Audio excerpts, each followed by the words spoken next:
it goes down smooth. Hey. See ya. We are party people.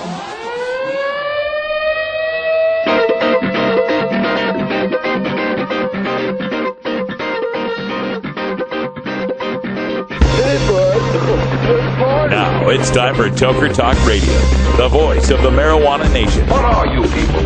On dope? Where you can toke. I inhaled frequently.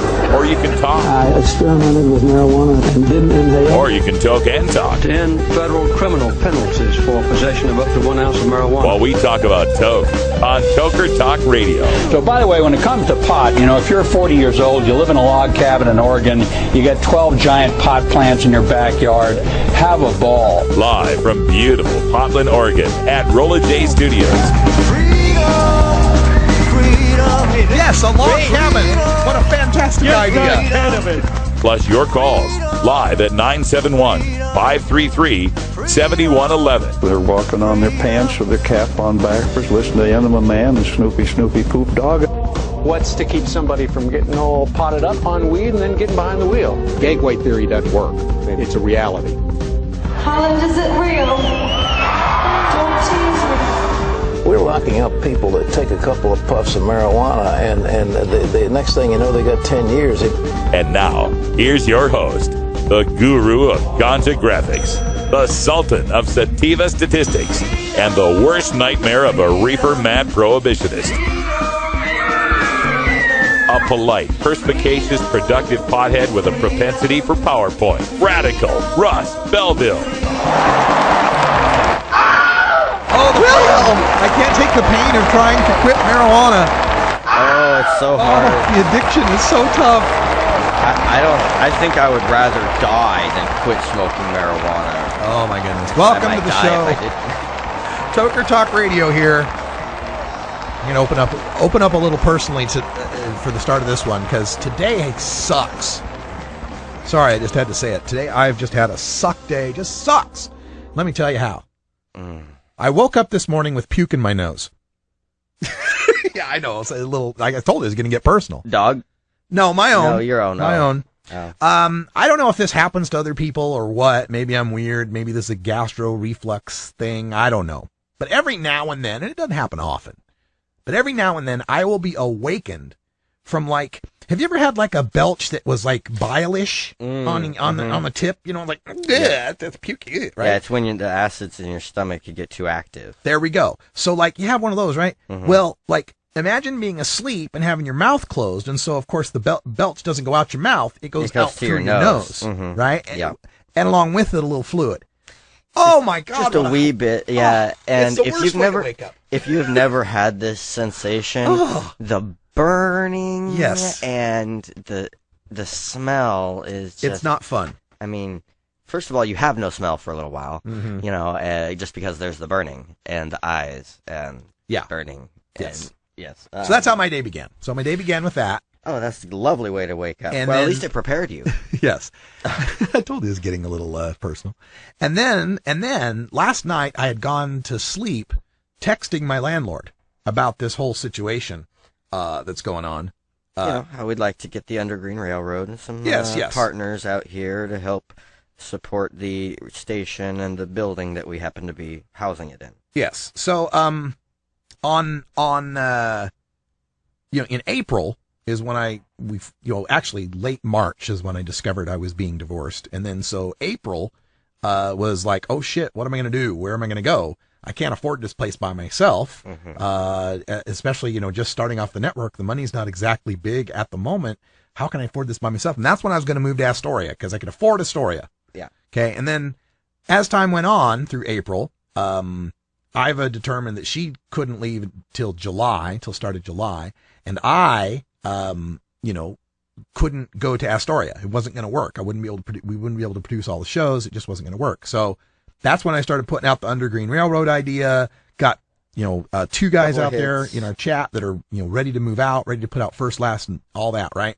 So in the meantime, the landlord had been saying, well, I still need a note from you guys. I still need a letter. Iva had already given a letter saying she was going to be out by June 1st. And so I said, at the time I was like, well, I don't know about moving or not, but, I'd like to try to figure something out. And he said, well, we still need a note, right? So, May 5th, actually, we gave a note. Actually, I didn't take the rent check until the 10th. So that changes up this story a bit too. Anyway, so when she took the rent check in, she took it in with the note, right? And so the note's, saying, that both she and I will be out by July 1st, right? Yeah. Well, on the 8th, I texted him. I said, I trust she got the letter to you, but if you wanted, I could stay here with roommates. You could fix the upstairs in July and I could add roomies in August. I'm not keen on moving. I just can't afford the rent alone. He texts back, my interest is in keeping it rented, but I have to vet any roommates. What needs fixing? I said, the carpet, got people who are interested in moving.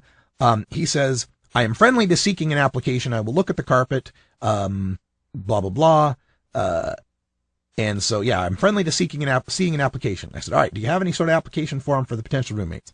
Yes, I'll get you copies of those and others. I've already received a good application from a family looking for a house. I want to show them the house. And I went, oh, well, wait a minute. Look, and then I text back, look, I go on the road May 29th. I don't return till late July. Mm-hmm. I mean, and the studio has to stay running during the time I'm gone. It has to be open to people getting into it. It's not like I can put it into storage. So I said, basically, look, I can take care of, I figure, okay, I'll get the first and last from the two roommates. And I said, I'll take that money and take my money. And I said, look, I'll pay you rent all the way through September if you want, right now. And so he says, well, I have a 30-day notice from you that terminates your rental agreement. That's my current understanding. Change in plans is not easily done. So last night, before I go to bed, I'm like, please call. I understood that you needed the move out from me and Iva so you could start the new lease with me and roommates. I don't want to move out, just Iva. And that's when I went to bed last night. Woke up this morning and called the landlord, and he came over and we talked, and he basically said, I've decided I'm going to go with new tenants. Despite the fact that I was willing to drop him what would probably be about $4,500 right now to pay all the way through the summertime, he wants to go with new. So, between now and me leaving for Aspen on May 29th, the next 14 days, I got to figure out a place to have the studio, to live, to move all the utilities, and all my gear, with the huge amount of $117 currently in my checking account. What do the Grateful Dead say? I need a miracle? Miracle time.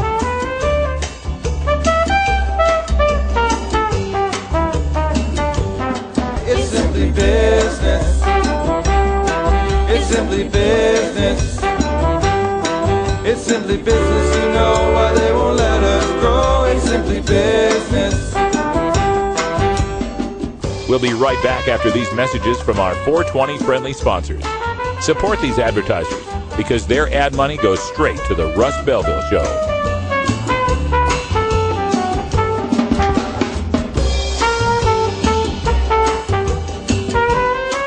You're tuned into the Russ Belville Show, the voice of the marijuana nation. It's simply business. It's simply business. It's simply business, you know why they won't let us grow. It's simply business.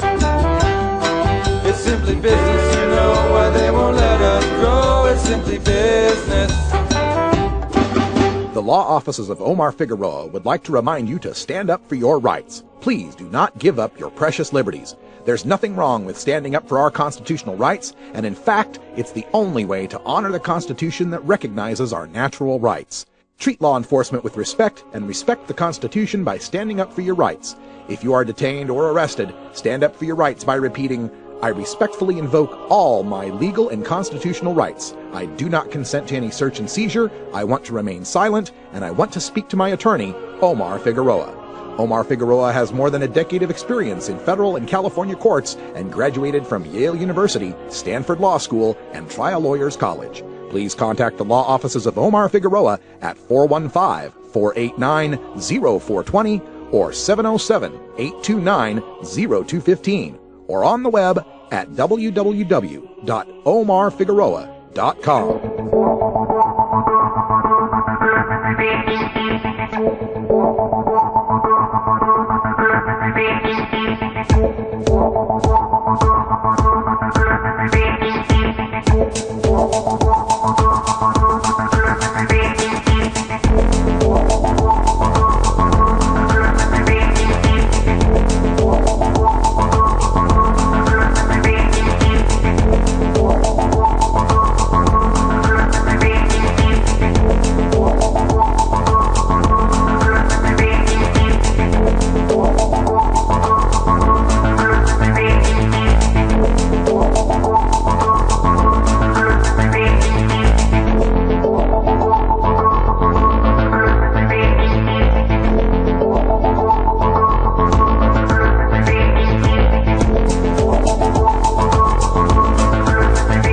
Prohibition Stories.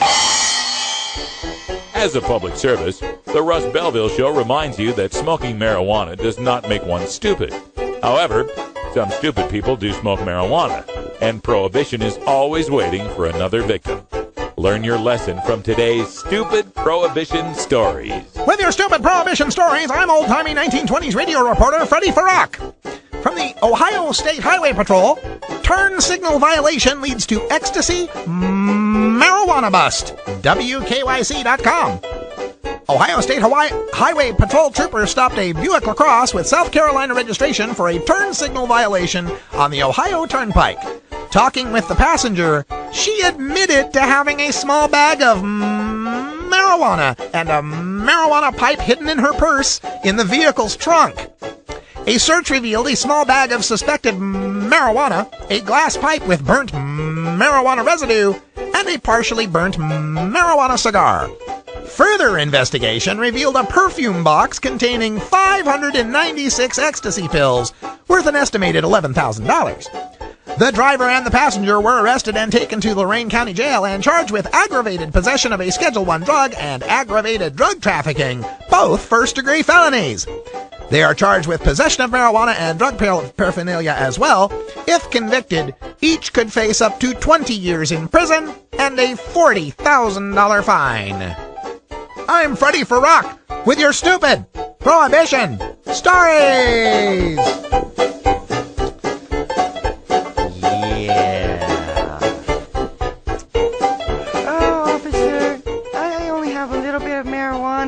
Pipe inside my purse. It's in the trunk. Really? Well, let's take a look. Let's take a look. Oh, it seems that you have several hundred ecstasy tablets here as well, man. Oh, no, don't look at those. Oh, well, you were supposed to... What are you people thinking? Oh, my God. All right, well, first of all, use your turn signal. If you are committing felonies, obey Steinborn's law. Only break one law at a time. Yes. Use the turn signal. Good Lord. Well, follow the speed limit. I don't know. Those might get you suspected of being intoxicated here. You know, nobody uses their turn signal in Portland. Nobody uses their turn signal in Portland. Yeah. Actually, I think I saw one person last month. Yeah. In the whole month, and I skateboard everywhere. And if you are holding major amounts of ecstasy, here's the thing, folks. If you're breaking the law, shut up. Yeah. Shut up. If they got you, they got you. No, right? I'm not breaking no law. Don't help them. Yeah. Don't help them out. Like, let's see. If I don't do anything, he may try to search and find my felony.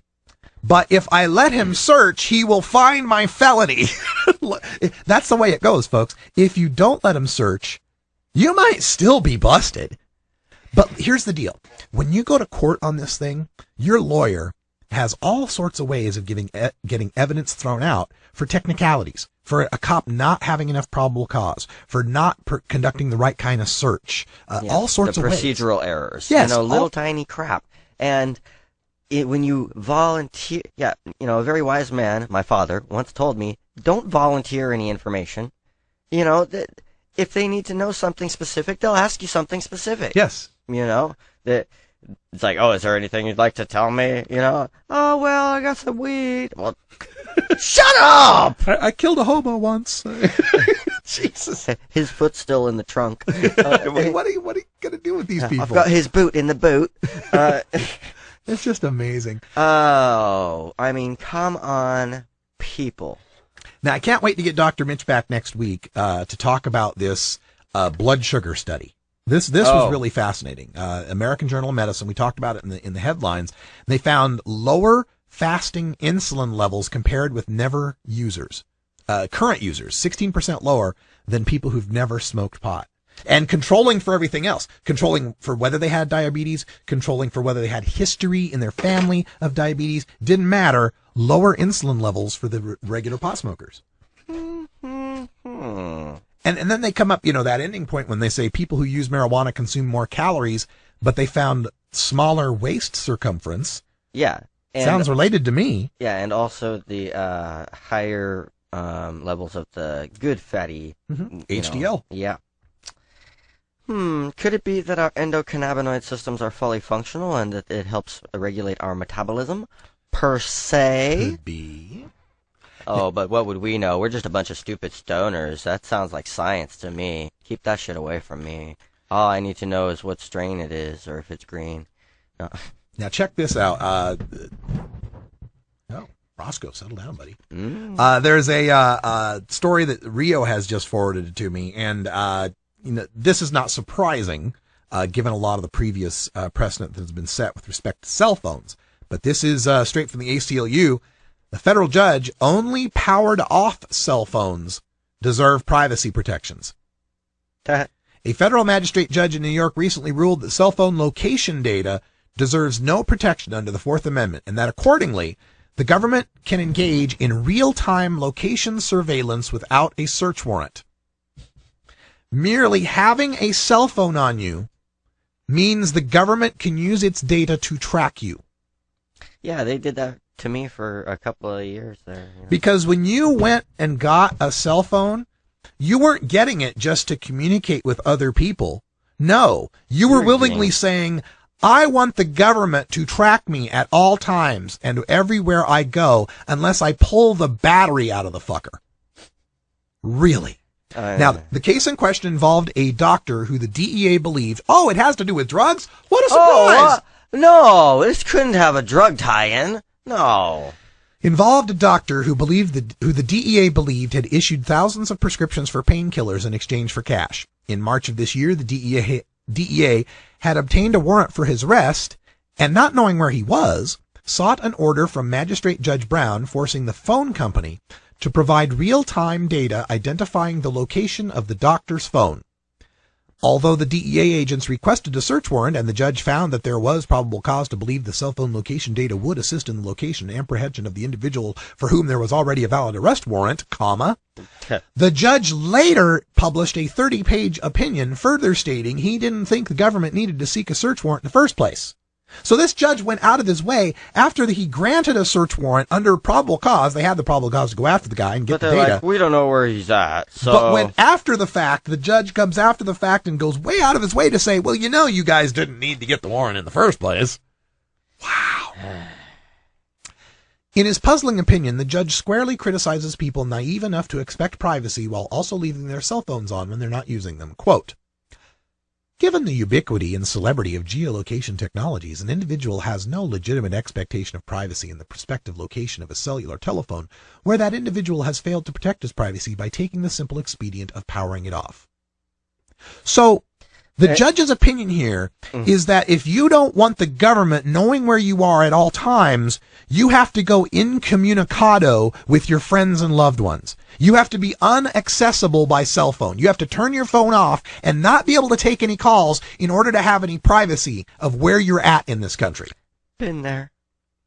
As to control by the user, all of the known tracking technologies may be defeated by merely turning off the phone. Indeed, excluding apathy or inattention, the only reason that users leave cell phones on is so the device can be located to receive calls. Conversely, individuals who do not want to be disturbed by unwanted telephone calls at a particular time or place simply turn their phones off, knowing that they can't be located. And of course, the ACLU says the catch-22 here is that only people who the judge believes would have any reasonable expectation of privacy are those whose phones are turned off, and it ignores the necessity of keeping your cell phone turned on to communicate with family or with work. Of course it does. Especially in the connected world that people live in today. I mean, seriously. You don't have any privacy because you have a cell phone. Yeah, I will have more to say about this when we come back. This is amazing. Wow. Oh, have you ever met that funny reefer man? A reefer man. Have you ever met that funny reefer man? A reefer man. If he said he swam to China, he would sell you South Carolina. Then you know you're talking to that reefer man.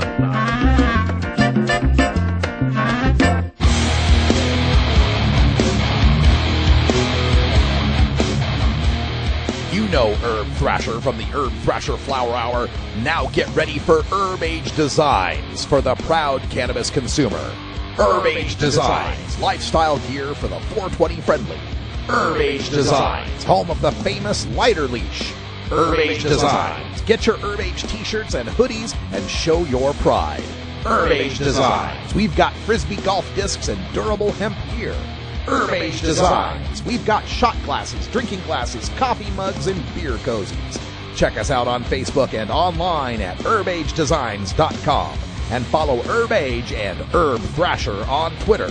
We'll see you at this year's Hemp Fest. Crank it up!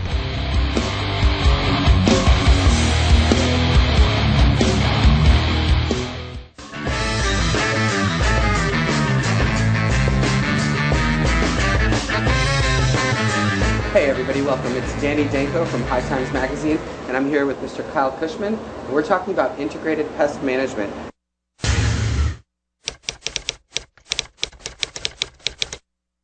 Now Kyle, I see you're using these yellow sticky traps. What's the purpose of those? It is just a good part of routine IPM, integrated pest management, along with neem oil, regular spraying of neem oil every second or third day. And it's just good to keep down, to prevent an infestation before it happens. Okay. So it's kind of like that canary in the coal mine thing, where it'll let you know ahead of time by seeing how many bugs there if you need to employ something stronger, if you're going to need to use biological controls or some chemical insecticides. Wow, cool. And also I'd like people to know the reason these sticky traps are yellow is that the bugs are attracted to that color. It's the color of a dying leaf, which makes a welcome home for them. So always remove any yellowing leaves so as not to create a home for pests. Yes, yellow or mottled leaves, go away. All right, well thank you very much, Kyle, and this has been a lesson in integrated pest management.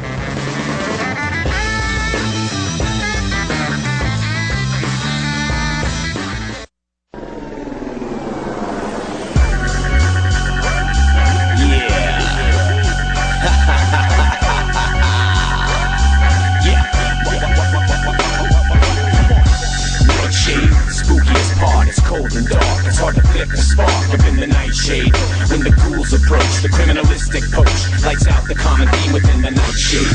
Don't be caught without your guards up, or you could find the bars up on all four sides. I think it's best to assess the situation, crossing out into the nightshade. Keep open the eyes, having to pack a buck knife up in it, looking both ways.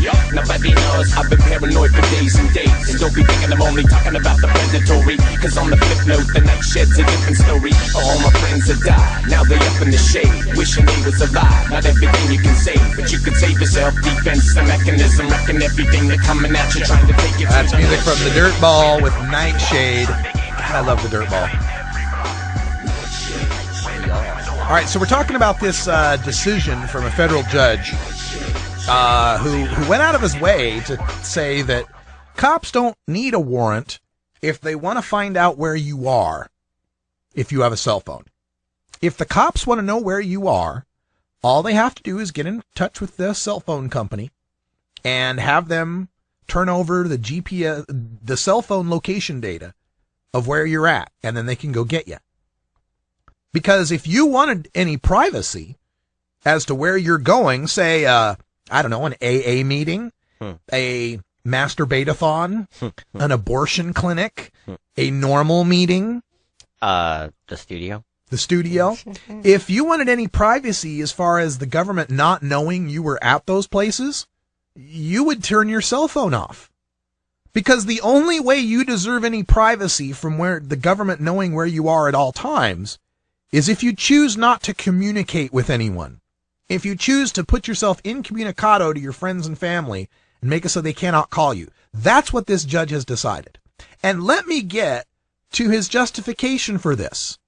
Oh my God, this is straight from the decision. Quote, given the notoriety surrounding the disclosure of geolocation data to retailers purveying soap powder and blue jeans to mall shoppers, the police searching for David Pogue's iPhone, and most alarmingly, the creators and users of the Girls Around You app, cell phone users cannot realistically entertain the notion that such information would or should be withheld from federal law enforcement agents searching for a fugitive. So basically he's saying, like, if you're on your mobile phone and you pull up weed maps And Weed Map says we want, they have a little pop-up says share your location so they can find which dispensary is closest to you. Because you chose to voluntarily share your location with Weed Maps, that means you don't expect any privacy when the government wants to try to find out where you are. Oh, it's sort of like, when you enable one of those apps to guide you somewhere. Exactly. Yeah. When you use a navigator in your car, like on your cell phone, use that Google Navigator.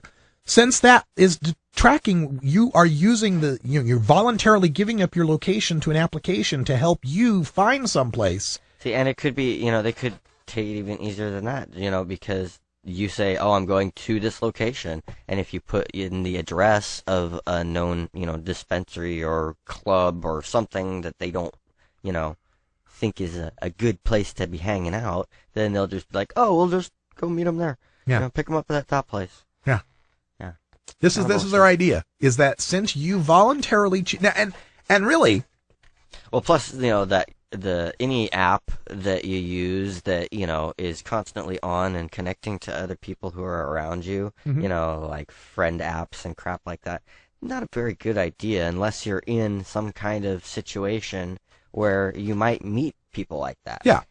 And otherwise you're just giving your info to random people. Understand that we're not talking about law enforcement like is out on the lookout for John Doe, and therefore they go to Facebook, John Doe's publicly available Facebook page, and there's a post up there from John Doe. John Doe checked in with Foursquare at such and such place.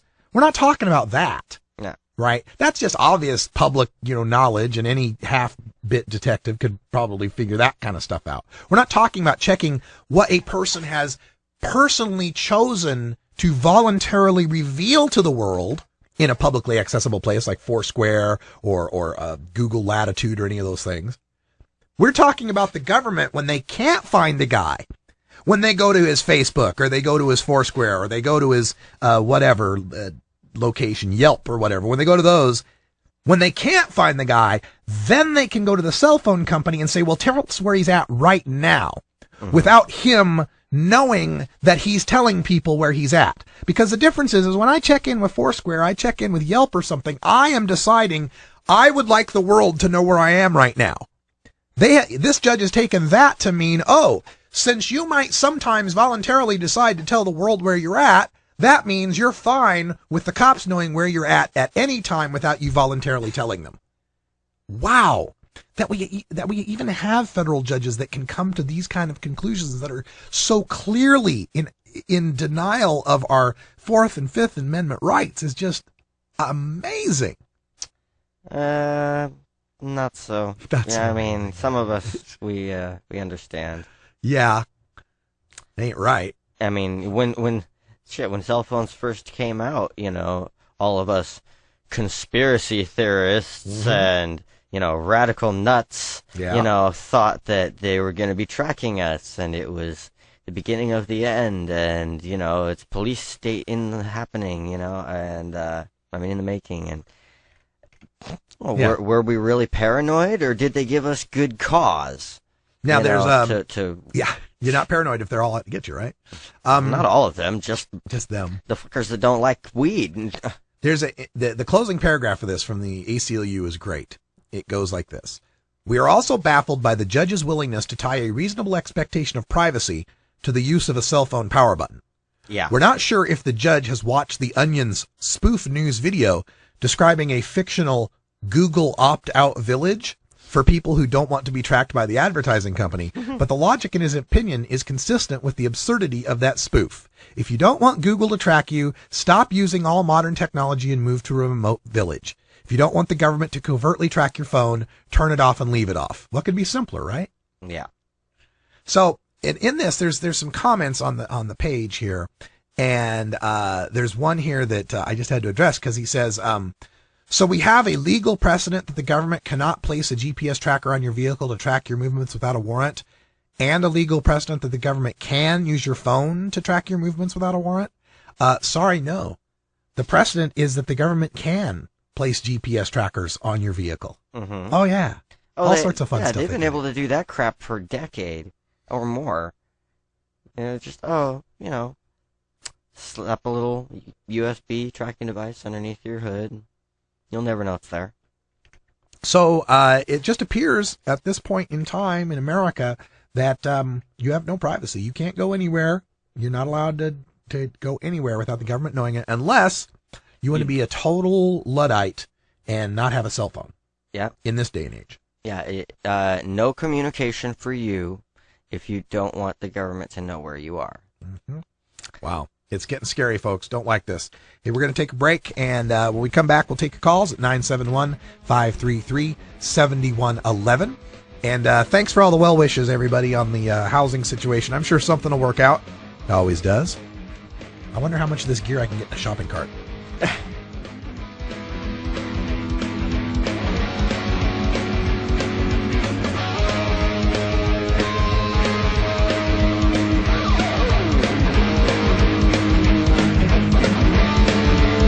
We'll be right back after these messages from our 420 friendly sponsors.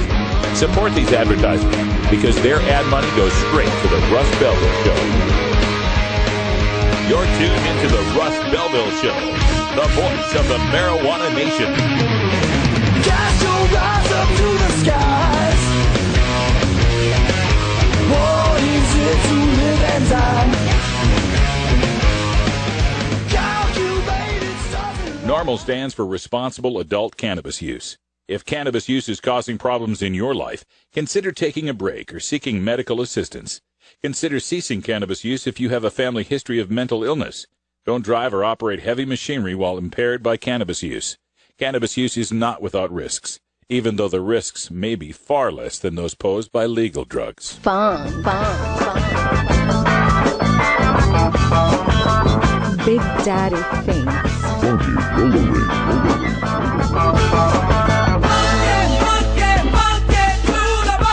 Ooh, yeah.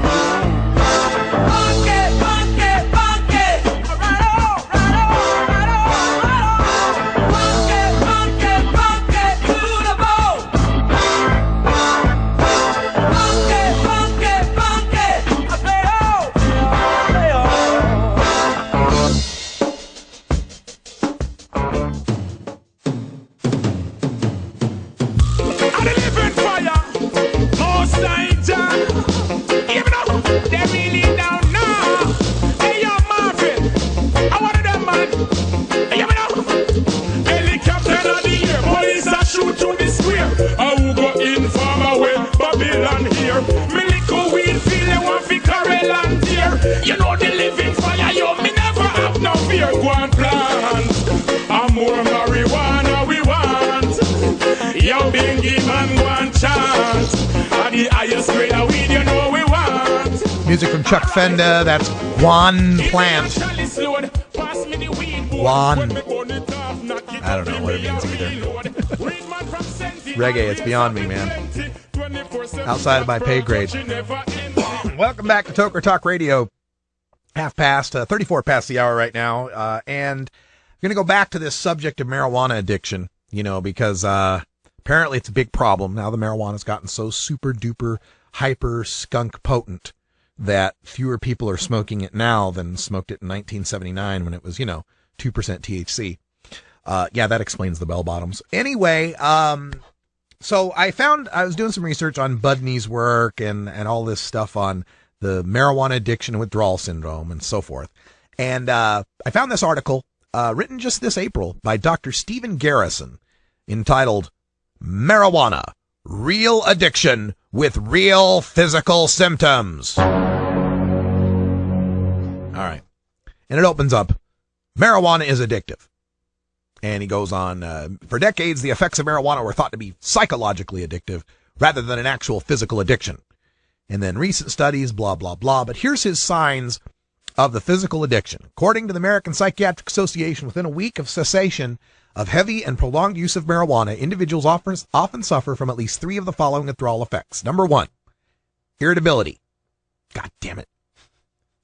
And nervousness and sleep difficulty, such as insomnia and disturbing dreams. Decreased appetite or weight loss. Now, personally speaking, I could use a little of that side effect, I guess. Restlessness, depressed mood, and physical symptoms, one or more, that cause significant discomfort, including stomach pain, shakiness, tremors, sweating, fevers, chills, or headaches. Now, I got a lot of pot smokers in my audience, and I'll bet a lot of you have had to quit smoking pot at some point. I know I have. Like when I go back to Idaho, I don't take pot with me. Hell no. Hey, hell no. Even Brian the Red has quit for a while. Oh, sure. Yeah. Sure. And back in the 90s when I had my database gig and was flying around the country, wouldn't smoke for 3 weeks at a time. Because I would leave Boise and I would fly to 3 different cities over the span of 3 weeks and then fly back to Boise for a week, right? Then I'd get high as hell. but yeah, for that 3 weeks off, didn't experience this. And furthermore, what's disturbing about this when they say these are signs of physical addiction? Again, I point to if you're using a crutch and then you don't have a crutch and you become limp and lame, that doesn't mean that you're withdrawing from the crutch. Yeah. Right? It means that you need a crutch. For people that have sleep difficulty like myself, I used to have terrible insomnia. Awful insomnia. Because my brain won't shut up. It's tough living with this brain, trust me, folks. Yeah. My brain wouldn't shut up. But with pot, I can think, and do all the heavy brain work I do all day, and then come, whatever time I go to bed, I can go, time to go to bed, and I'm out. I am out within like 3 minutes of deciding to go to sleep. I fall asleep. Man, I wish I had that. Yeah, and I've worked on it. Yeah. I've had to work hard at this because when I was a teenager, when I was a young man in my 20s, God, it was awful. Needing to go to sleep and just having that running in your head.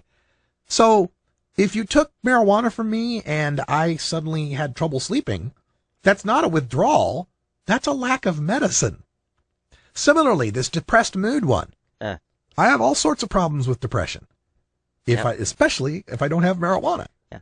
It's like anxiety, depression, and other ailments. And when we looked at that study yesterday, that when they were studying PTSD and they did the PET scans, and they found more CB1 receptors in the fear anxiety sections of people that get PTSD. And less anandamide. And that leads me to believe that perhaps I have the same sort of issue, more CB1 receptors in the portions of my brain that control, anxiety, depression, all those kind of areas. And smoking cannabis is what allows me to achieve a homeostasis, allows me to achieve a balance, a normal level. So yeah, if you took marijuana from me and I became more depressed, yeah, I'd be imbalanced again, of course. Now, so I want to know from our listeners, and you can tweet it. You can tweet it with the hashtag MJ Withdrawal. Let's do that. MJ Withdrawal. And hashtag if you've ever withdrawn from marijuana out there on Twitter, and I'll put a few out myself after the show. Withdrawal. Now, what is considered withdrawal? Because I've seen people who are addicted to hard drugs go through withdrawal. And, that's like profuse sweating, nausea, pains, hot flashes, chills, all within the span of a couple of minutes. Yeah. Okay, so that's withdrawal. Yeah. Well, I always go back to my own personal experiences. I saw my dad recover from a speed and alcohol addiction, and it nearly killed him going cold turkey. I myself have been had a bad problem with alcohol and a bad problem with methamphetamine. To this day, when I see in a TV show or a movie someone cutting a line up, glamorizing. Whenever I see a line or someone doing that little sniff, my nose twitches. I get a little Bewitched. I get a little Samantha from Bewitched. Tinking in my nose, right? To this day, it's got that kind of, on me. And if without marijuana, I seriously would probably either or both.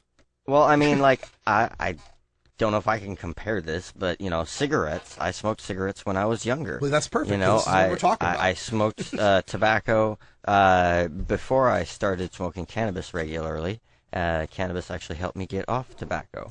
But in middle school I started, and I never bought my own cigarettes. It was just friends gave me packs because their parents lived in a trailer park and had 5 cartons in the fridge and didn't notice 4 packs missing, So, I mean, yeah, I smoked. It was nasty, but it was, I say that it took me longer to quit than the whole time I smoked. And don't know if that makes sense to everybody, but basically it means that I smoked for about a year and a half, and it took me almost 3 years. I was trying to quit half of that year, and for an additional year, I was saying I was quitting, I mean, and to this day, when somebody first sparks up a cigarette, I get that kind of, I remember that, but it's, it's more of a psychological thing than a physical thing, I think. But it could be a physical, neural trace in my brain, because that's what a lot of things that are addictive do to you. They create a embedded neural trace pattern between the sensation of whatever you're doing and the pleasure centers of your brain.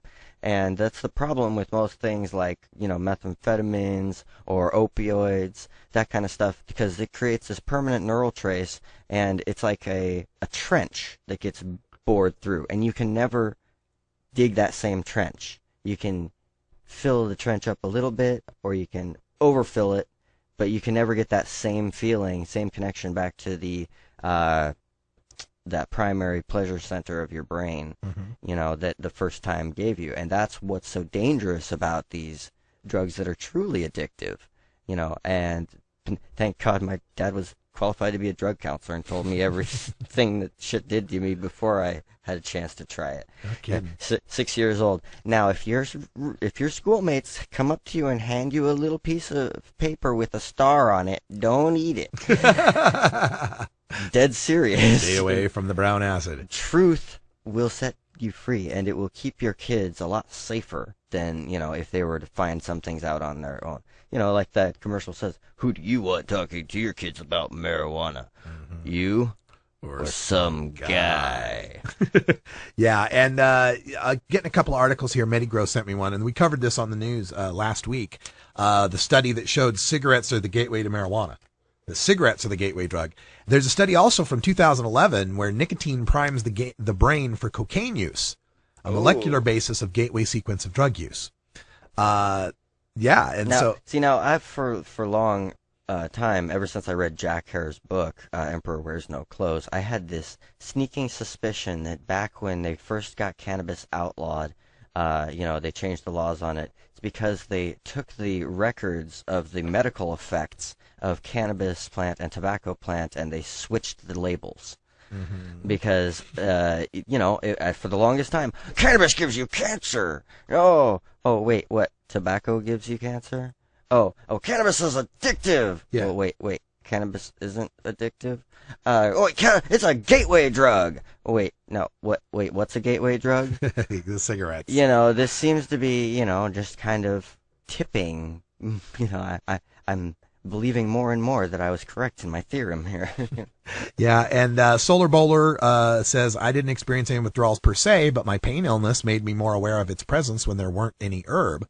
That's, like when... Again, the crutch. Well, I was saying like when Russ was on the train there for Amtrak train. So many hours, he didn't have access to his cannabis, and he realized, wow, I do use it for medical. Yeah, there's a lot of back pain going on here that I didn't even realize. Now, it's a lot of it probably related to being a fat bastard, but still. Well, All right, so I'm smoking marijuana to alleviate chronic pain caused by obesity. There you have it. Whatever. Doesn't matter why I'm using it. Yeah, but they'd probably try and argue, you wouldn't be obese if you didn't have the munchies all the time, Russ. It seems like, according to that last study, I'd be fatter if I didn't smoke so much pot. I don't think I could be much skinnier, so I ain't quitting. keeping my circumference down to 42 inches sounds like the marijuana's doing the trick. I'd be Chris Christie sized from the pot. Chris Christie gets the lap band. I just smoke a lot of pot. That's my idea. All right. Quarter till coming up next. We've got a repeat of A Different View with Sarah Caldwell giving an update on the Idaho 3. And if you didn't hear my interview yesterday, Lindsay Reinhardt and Josh Reinhardt have their children back. Yes. They got them shortly before Mother's Day. Proceedings started last Thursday, and they, everything's good. They didn't even need to do a secondary check of the house. It's wonderful. Great news. Big claps. Be right back.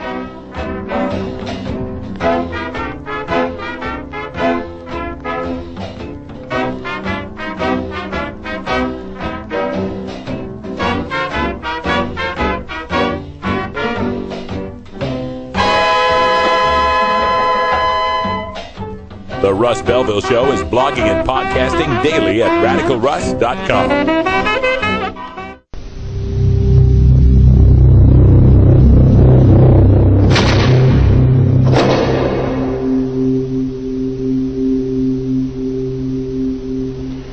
This is crack, rock cocaine.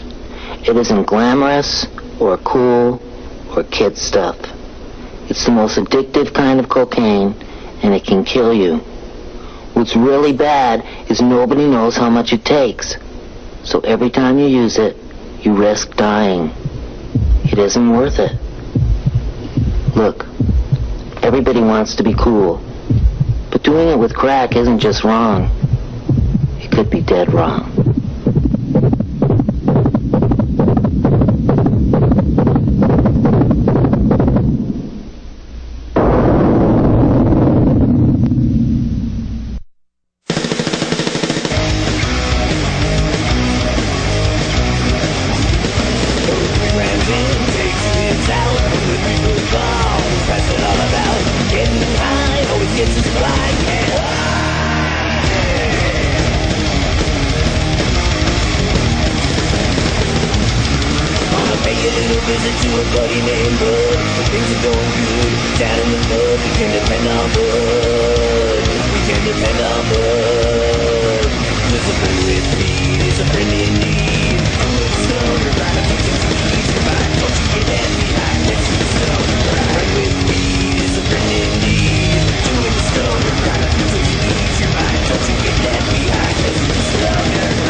Let's take a trip to examine this common basis of life, a voyage to investigate the molecular machinery at the heart of life on Earth. All life is related, and it enables us to construct with confidence the complex tree that represents the history of life.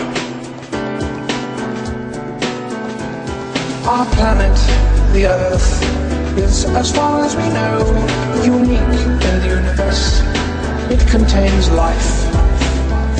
Here, plants and animals proliferate in such numbers that we still have not even named all the different species. Darwin's great insight revolutionized the way in which we see the world. We now all right, welcome back, folks. Symphony of Science, that's the Unbroken Thread. Before that, Old Head with the Stoner Grind. I had to take a little time to read a couple studies. Of course, we went back to the Budney study from 2008 there. Cannabis withdrawal syndromes, the sweating and tremors and disturbed dreams and upset sleep and aggression and hostility and anger and irritability and all the terrible things will happen if you stop smoking pot.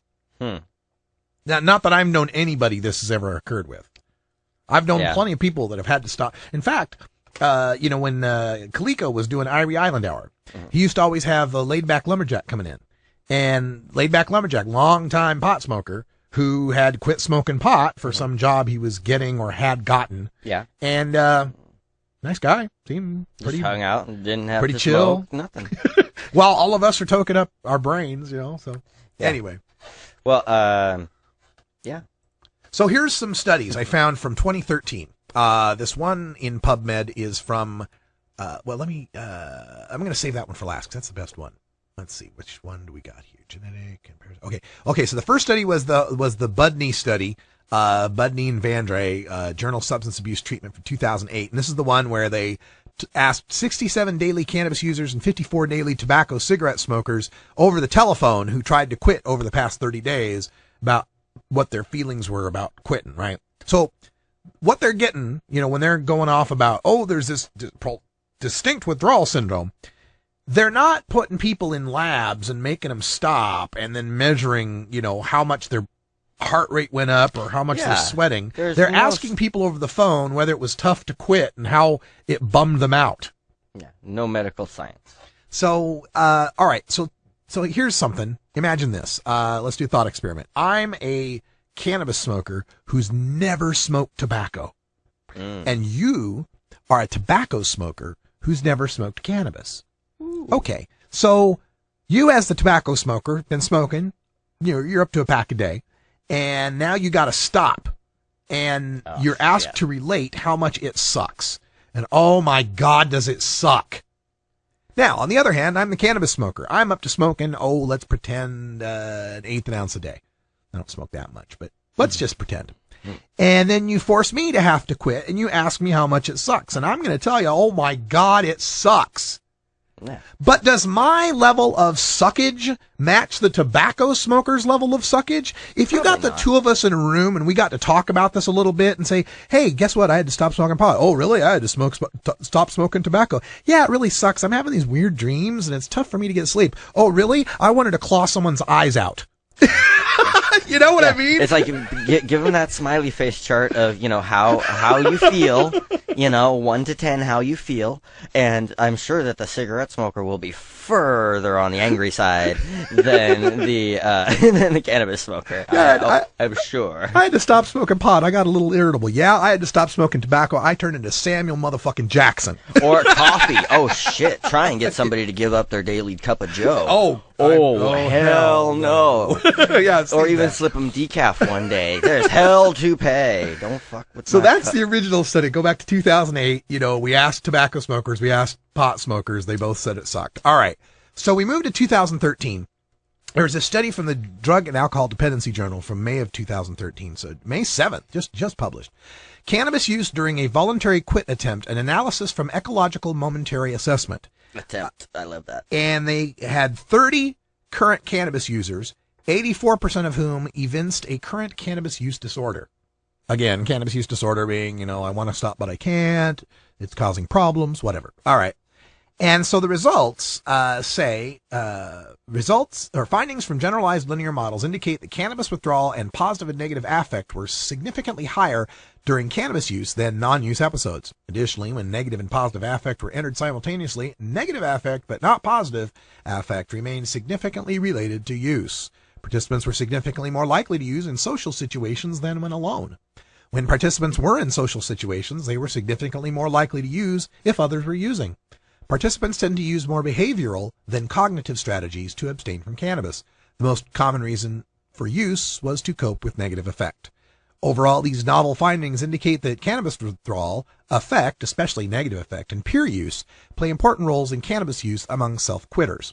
What this tells me is people smoked pot because when they didn't smoke pot, they experienced something negative, and so they would rather be smoking pot.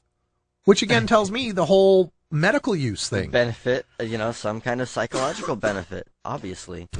So that's a little conclusive. But I like this last study that I found. And let's see, we got time for this? Yeah, we got it. All right. So this one is February of this year in the Journal of Drug and Alcohol Dependency. Marijuana withdrawal and aggression. Oh, yeah. Among a representative sample of U.S. marijuana users.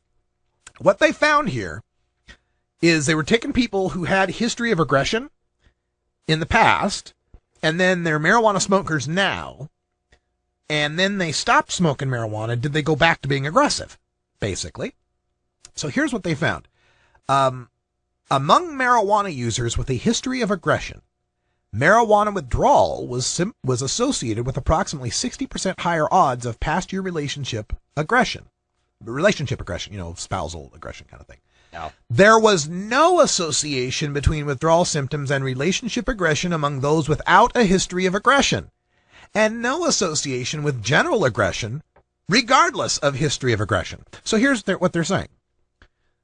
People who get into spousal aggressive, relationship aggressive actions, right? Who then smoke pot and then that helps them not be aggressive with their spouse. When you take the pot away, they go back to being aggressive with their spouse. Yeah. So don't take the pot away. Jesus. For the people who've never had problems with, if they don't have any spousal relationship aggression issues, they don't have those issues. Smoking pot doesn't change give that. It to 'em. Yeah. And not smoking pot doesn't change that. And overall, aggression overall, it didn't matter whether you had a history of being aggressive with your relationship or not. Pot had no relationship with changing your general aggression to the world. If violence is in the mind, it will inevitably come out. So their conclusion is, the findings from this study support the notion that laboratory-based increases in aggression due to marijuana withdrawal extend to the general population of marijuana users who have a previous history of aggression.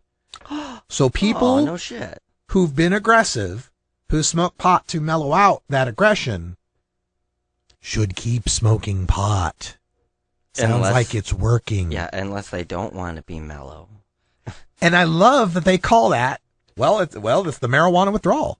See, he's withdrawing from marijuana, now he's getting aggressive again. It's like, no, you took the medicine away. Yeah, it's like, it's withdrawal.